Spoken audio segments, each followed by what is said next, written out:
Assalamualaikum warahmatullahi wabarakatuh. Selamat datang di channel Pak R, channel edukasi dan inspirasi. Kali ini kita akan membahas unsur, struktur, dan aspek kebahasaan dalam puisi rakyat.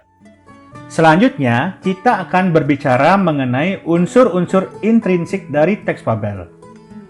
Unsur intrinsik adalah unsur pembentuk karya sastra dari dalam. Unsur-unsur intrinsik yang terdapat dalam teks fabel diantaranya: yang pertama ada tema atau ide pokok atau merupakan inti dari cerita. Yang kedua ada tokoh, yaitu pemeran dalam cerita.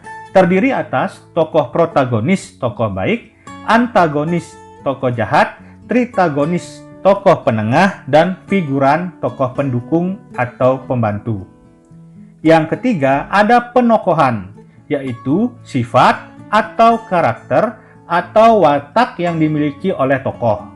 Yang keempat ada latar, diantaranya latar tempat yang menunjukkan tempat, latar waktu yang menunjukkan waktu, dan latar suasana yang menunjukkan suasana dalam cerita.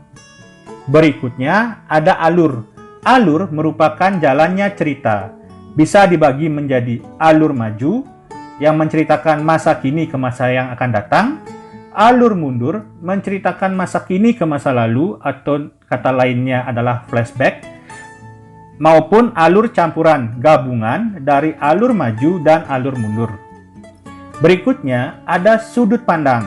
Sudut pandang merupakan gaya pengarang dalam bercerita. Bisa berupa sudut pandang orang pertama menggunakan aku atau saya, dan sudut pandang orang ketiga nama tokoh. Dalam cerita fabel, sudut pandang yang digunakan biasanya adalah sudut pandang orang ketiga menggunakan nama tokoh. Terakhir ada amanat, yaitu pesan yang disampaikan oleh pengarang. Bisa berupa amanat tersurat yang tertulis langsung dalam cerita fabel ataupun amanat tersirat yang dipahami sendiri oleh pembaca.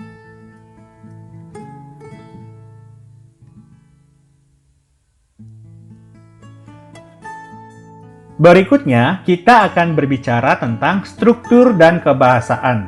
Jadi, kita akan berbicara mengenai struktur dan variasi struktur, serta kaidah kebahasaan dari teks fabel.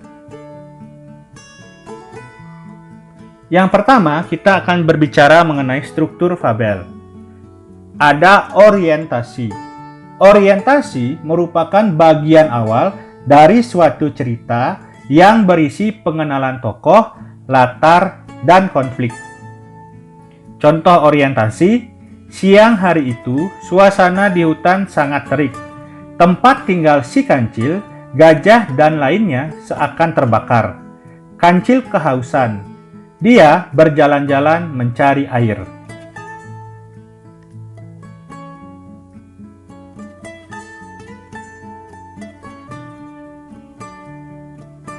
Selanjutnya adalah komplikasi. Komplikasi merupakan hubungan sebab akibat, sehingga muncul masalah hingga masalah itu memuncak atau klimaks. Berikut adalah contoh komplikasi. Di tengah perjalanan, dia melihat kolam dengan air yang sangat jernih. Tanpa pikir panjang, dia langsung terjun ke dalam kolam.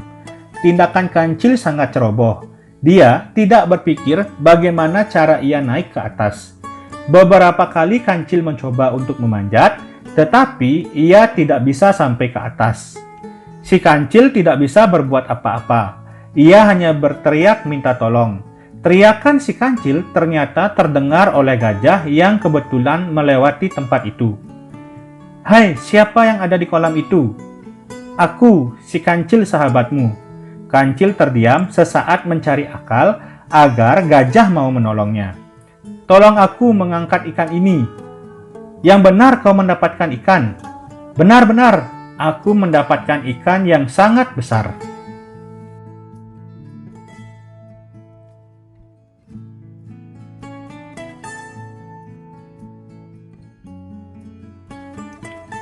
Selanjutnya adalah resolusi. Resolusi merupakan bagian yang berisi pemecahan masalah.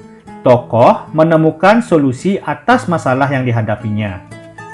Berikut adalah contoh resolusi. Tidak lama, tiba-tiba gajah muncul lagi. Kancil meminta tolong kembali. Bagaimana, Cil?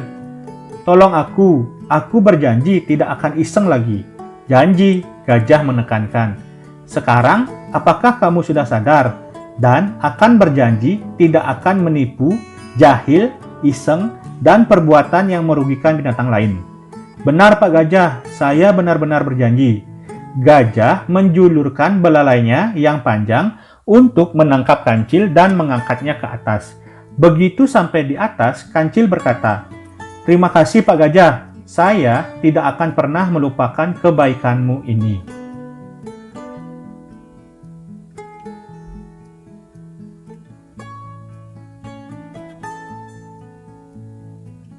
Selanjutnya adalah koda. Nah, koda ini boleh ada, boleh tidak. Artinya, tidak semua fabel berisi koda. Koda merupakan bagian terakhir fabel yang berisi perubahan tingkah laku pada tokoh dan amanat dari cerita tersebut. Nah, perubahan tingkah laku ini bukan hanya dari jahat ke baik atau dari baik ke jahat. Bisa saja intinya adalah perubahan bagaimana tingkah laku si tokoh di awal berbeda dengan tingkah lakunya di akhir. Misalnya, di awal dia merupakan tokoh yang suka bersedih, tapi di akhir dia tokoh yang riang gembira. Ingat, tidak hanya dari jahat menjadi baik. Berikut adalah contoh koda. Sejak itu, kancil menjadi binatang yang sangat baik. Ia tidak lagi berbuat iseng seperti yang pernah ia lakukan pada beruang dan binatang-binatang yang lainnya. Memang kita harus berhati-hati kalau bertindak. Jika tidak berhati-hati akan celaka. Jika kita hati-hati, kita akan selamat, bahkan bisa menyelamatkan orang lain.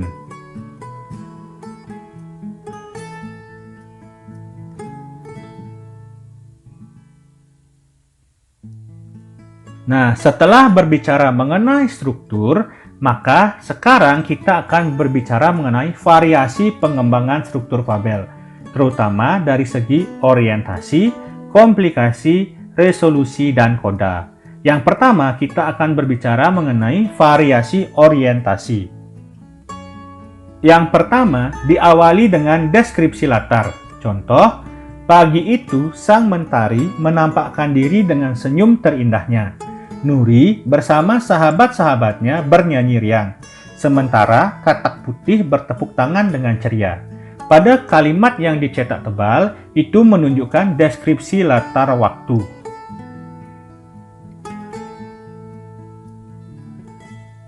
Selanjutnya, diawali dengan latar dan kegiatan tokoh. Contoh, di keheningan malam, kura-kura tampak tidur pulas bersama katak sahabat baiknya.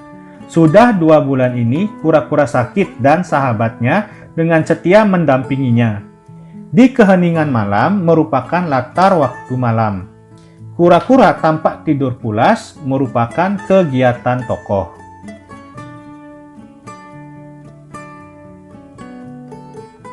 Berikutnya, diawali dengan latar di masa lalu. Contoh, pada zaman dahulu, hiduplah sekelompok gajah raksasa. Pada siang terik itu, gajah bersama teman-temannya berjalan tegap ke arah perkampungan semut. Panas terik tak dihiraukan. Pada zaman dahulu merupakan latar waktu di masa lalu.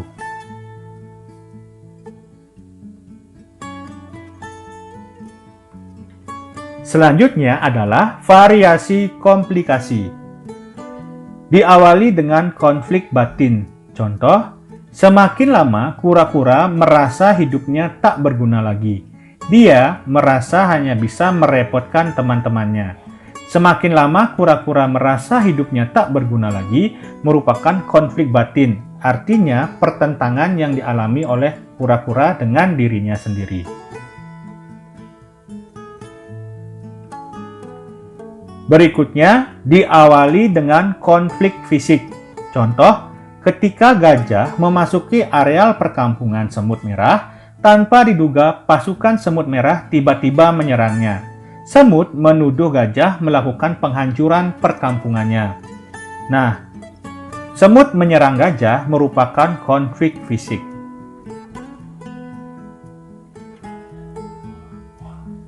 Berikutnya, diawali dengan perubahan latar dan peristiwa tidak mengenakan tokoh. Contoh, tiba-tiba datang badai yang teramat kencang dan menghancurkan semua makanan yang telah dikumpulkannya berbulan-bulan.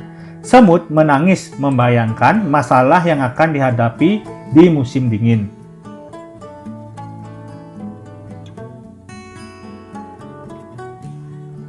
Berikutnya adalah variasi resolusi. Pertama, diawali dengan meredanya konflik. Contoh, akhirnya masalah menjadi jelas. Tak ada salah paham lagi di antara kelompok gajah dan semut. Selanjutnya, diawali dengan dialog yang menandakan amannya keadaan. Contoh, ayo cepat Ci, dengan rasa kebersamaan, mereka pun akhirnya selamat. Ternyata sahabatnya yang telah menarik kaki Cici untuk menyelamatkannya dari kejaran singa.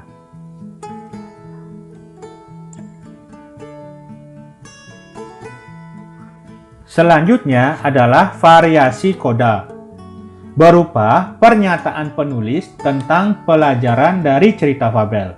Contoh, kuda berkulit harimau yang menjadi tokoh pada cerita itu melambangkan bahwa sepandai-pandainya orang berpura-pura, suatu saat akan terbongkar juga kepura-puraannya itu. Kejujuran merupakan sikap yang paling indah di dunia ini. Kemudian, contoh yang kedua, kejahatan akan selalu dikalahkan oleh kebaikan. Siapapun yang berbuat jahat akan dikalahkan oleh perbuatan baik.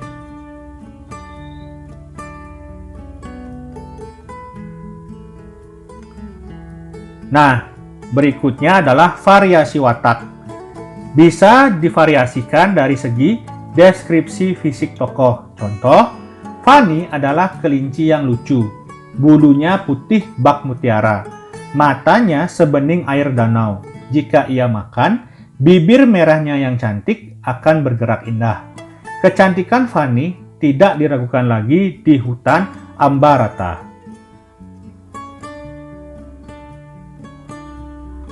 Selanjutnya adalah dari segi kegiatan tokoh. Contoh, singa mengaum menunjukkan taringnya yang putih dan tajam. Ia menggaruk-garuk tanah menandakan amarahnya sedang memuncak. Bulu yang ada di sekitar kepalanya bergoyang seram. Semua hewan di hutan bergidik ketakutan.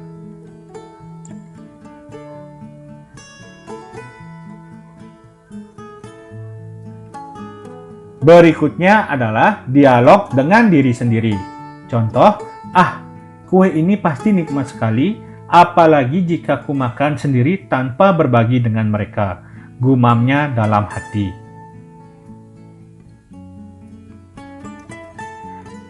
Selanjutnya, dialog dengan tokoh lain.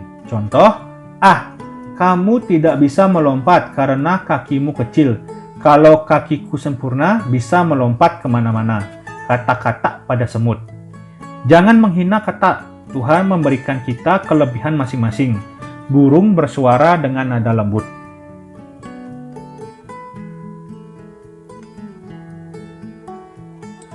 Selain pola variasi pengembangan struktur dan watak, ada pula pola pengembangan judul. Yang pertama, judul berasal dari nama tokoh. Contoh, Cici dan Serigala, Kancil dan Tikus. Kemudian ada judul dikembangkan berdasarkan sifat tokoh. Contoh, Tikus yang baik hati, Gajah penolong, Merak yang pemurah. Berikutnya, judul diambil dari tema. Contoh, Semua istimewa, Cintai sesama.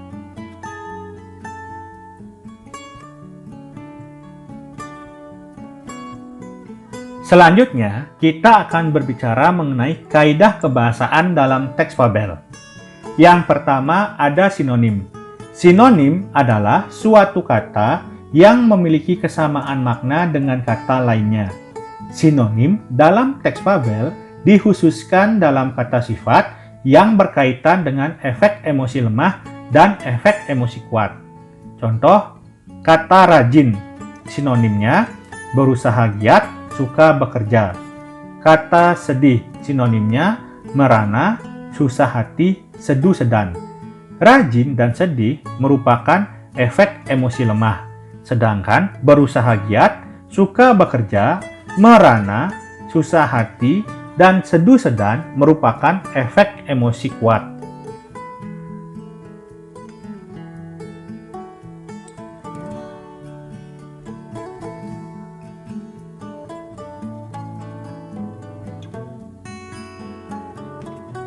Nah, berikutnya adalah antonim. Antonim adalah dua buah satuan ujaran yang maknanya menyatakan kebalikan, pertentangan, atau kontras antara yang satu dengan yang lainnya. Lebih sederhana, antonim adalah suatu kata yang berlawanan makna dengan kata lain. Contoh, atas antonimnya bawah, besar antonimnya kecil.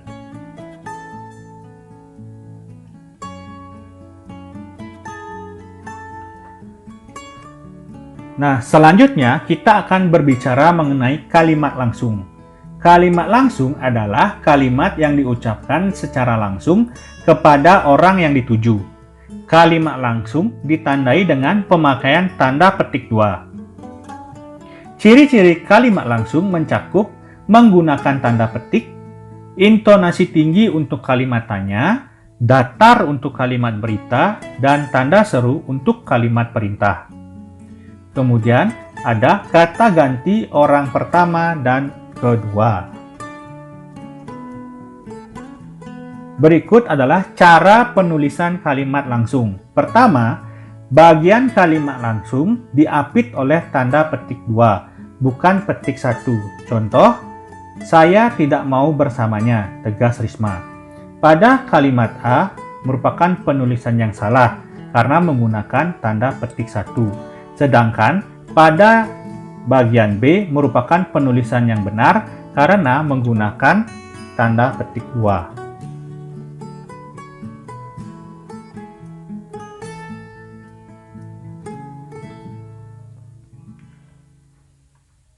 Berikutnya, tanda petik penutup ditaruh setelah tanda baca yang mengakhiri kalimat petik. Contoh, Andi menyatakan, aku akan pergi ke sekolah. Kalimat A salah karena tanda titik diletakkan setelah tanda petik 2. Seharusnya tanda titik diletakkan sebelum tanda petik 2, seperti contoh B.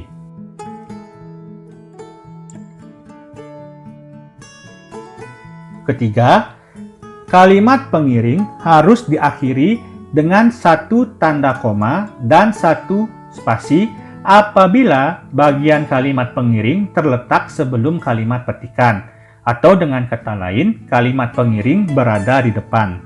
Contoh, Ulu berkata, biarlah saya bernyanyi sendiri. Pada kalimat A merupakan kalimat yang salah karena setelah kata berkata, tanda koma tidak diberi spasi dengan tanda petik 2. Berbeda halnya dengan bagian B, Ulu berkata, spasi, petik 2, biarlah saya bernyanyi sendiri, merupakan bagian yang benar karena setelah tanda baca koma diberikan spasi dengan tanda petik 2-nya.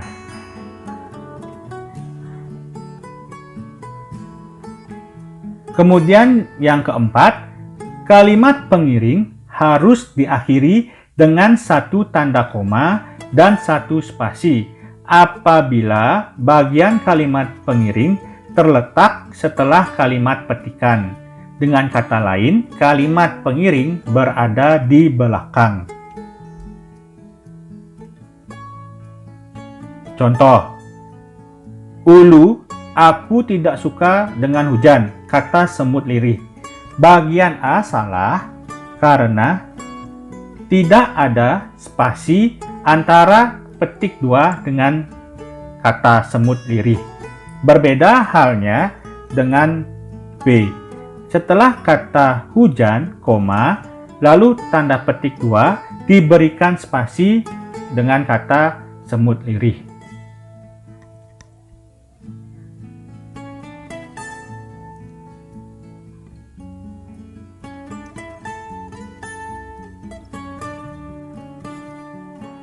Selanjutnya, yang kelima, jika ada dua kalimat petikan, huruf awal pada kalimat petikan pertama menggunakan huruf kapital, sedangkan pada kalimat petikan kedua menggunakan huruf kecil, kecuali nama orang dan kata sapaan. Dengan kata lain, kalimat pengiring berada di tengah. Contoh, aku tidak mau bersamanya, kata Rani. Biarkan dia dengan yang lain. Pada bagian A merupakan bagian yang salah karena pada awal kalimat kedua di kata biarkan menggunakan huruf kapital. Seharusnya ditulis huruf kecil seperti pada bagian B karena kata biarkan tidak menunjukkan nama orang dan kata sapaan. Berikutnya yang terakhir, tanda koma tidak dipakai untuk memisahkan petikan langsung dari bagian lain yang mengiringinya dalam kalimat jika petikan langsung itu berakhir dengan tanda tanya atau tanda seru. Contoh, kata berkata, kenapa aku harus menurutimu? Tanda tanya. Nah, pada bagian A salah karena di sana dua menggunakan tanda baca, tanda tanya, dan tanda koma. Seharusnya ditulis seperti bagian B, hanya tanda tanya saja tanpa diisi tanda koma, atau tanda seru tanpa diisi tanda koma.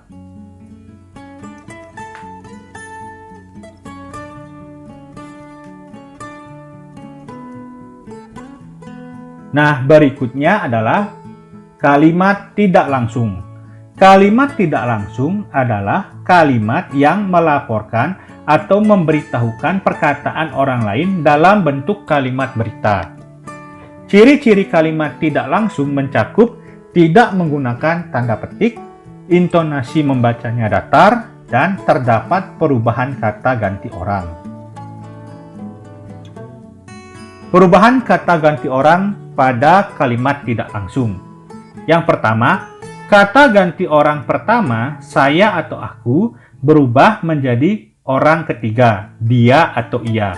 Contoh, saya mencintai Dion, kata Ayu dalam penulisan kalimat langsung.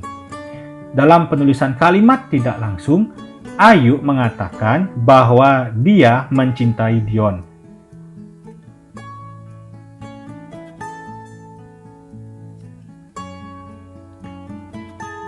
Berikutnya adalah kata ganti orang kedua, kamu, berubah menjadi orang pertama, saya atau aku, atau nama orang. Contoh, apakah kamu mencintai saya? Tanya Ayu dalam kalimat langsung.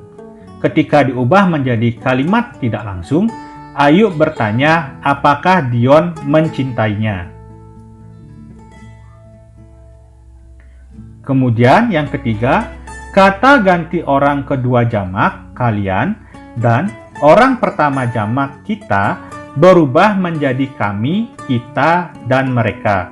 Contoh, apakah kalian tahu perasaanku? Tanya Ira dalam kalimat langsung. Kemudian kalimat tidak langsungnya, Ira bertanya, apakah kami tahu perasaannya?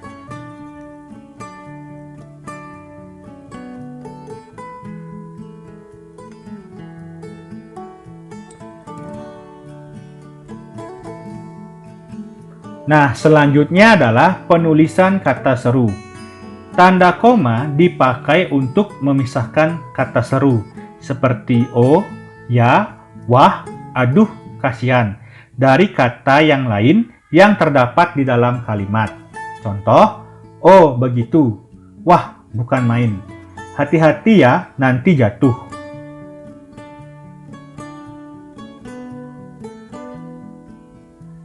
Berikutnya adalah konjungsi. Konjungsi dalam teks fabel merujuk pada konjungsi kronologis atau urutan waktu seperti sewaktu, ketika, selama, sambil, sesudah, setelah, seusai, dan sebagainya. Selain itu, terdapat pula konjungsi intrakalimat atau dalam satu kalimat seperti dan, atau, tetapi, sehingga, sedangkan, padahal, maka, dan sebagainya. Contoh, gajah datang menolong ketika kancil sedang kesusahan. Gajah menolong kancil sehingga mereka menjadi teman baik.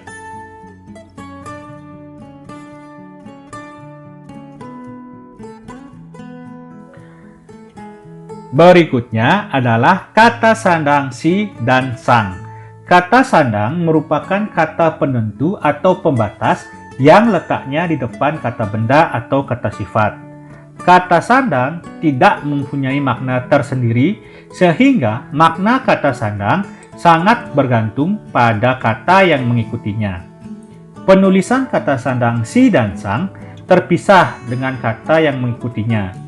Kata si dan sang ditulis dengan huruf kecil, kecuali peletakannya di awal kalimat. Dengan kata lain, apabila bukan di awal kalimat, kata sandang si dan sang ditulis dengan huruf kecil. Contoh, suatu hari si kancil sedang berjalan-jalan di hutan. Contoh yang kedua, sang gajah memiliki tabiat yang begitu angkuh. Kata si pada si kancil ditulis dengan huruf kecil karena berada di tengah kalimat. Sedangkan kata sang pada kata gajah ditulis dengan huruf kapital karena berada di awal kalimat.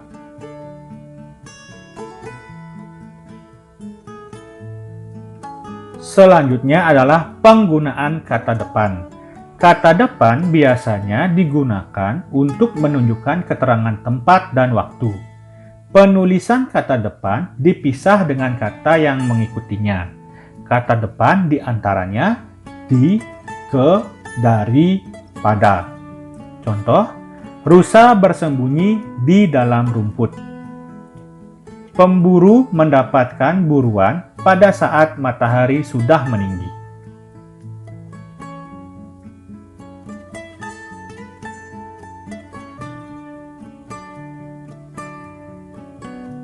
Terima kasih sudah menyaksikan video ini. Jangan lupa like, komen, dan share agar video ini dapat bermanfaat.